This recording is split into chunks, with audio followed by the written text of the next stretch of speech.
Од коригирање на погрешни и дезинформации за имигранти до објаснување како и каде да гласаат, на латиноамериканските медиумски куќи во САД има отежната работата. Ние сме во изборна година. Луѓето бараат повеќе информации и поставуваат повеќе прашања. Кога објавуваме сторија, секогаш добиваме прашања за неа.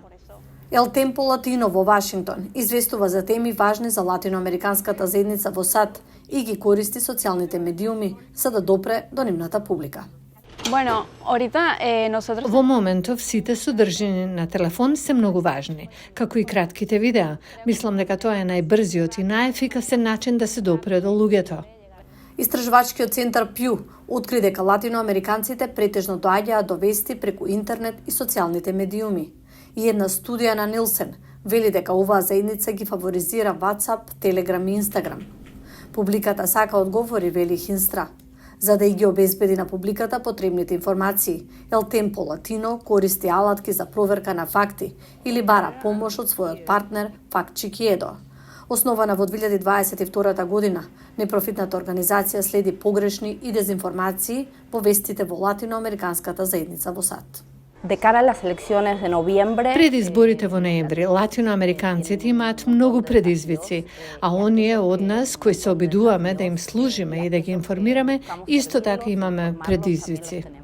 Еден од тие предизвици е употребата на вештачка интелигенција. Например, на TikTok гледаме дека е објавено видео со дезинформативен наратив, а потоа гледаме две други видеа со истиот наратив, но со различен водител, кој го кажува истото. Друг предизвик е справување со сите дезинформации. Еден наратив кој многу се појавува е поврзан со речиси теорија на заговор, која тврди дека недокументирани мигранти гласаат. Брзината е клучна за разоткривање на овие лажни наративи, кои брзо патуваат на социјалните мрежи, вели Зомер. Но Fact Check има моќна алатка на располагање. Тоа е соработката. Собра десетици партнери во 22 држави. Големите и мали редакции, како El Tempo Latino во Вашингтон, користат Fact Check за да ги потврдат информациите.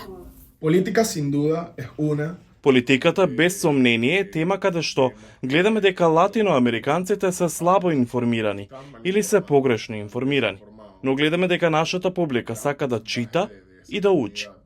Дел од напорите за едукација на читателите вклучува видеа со објаснување за изборниот процес во САД, за да се пополнат празнините во информациите. Воспротивно, лошите актери може да ги искористат предностите и да ја пополнат таа празнина со дезинформации, вели Зомер.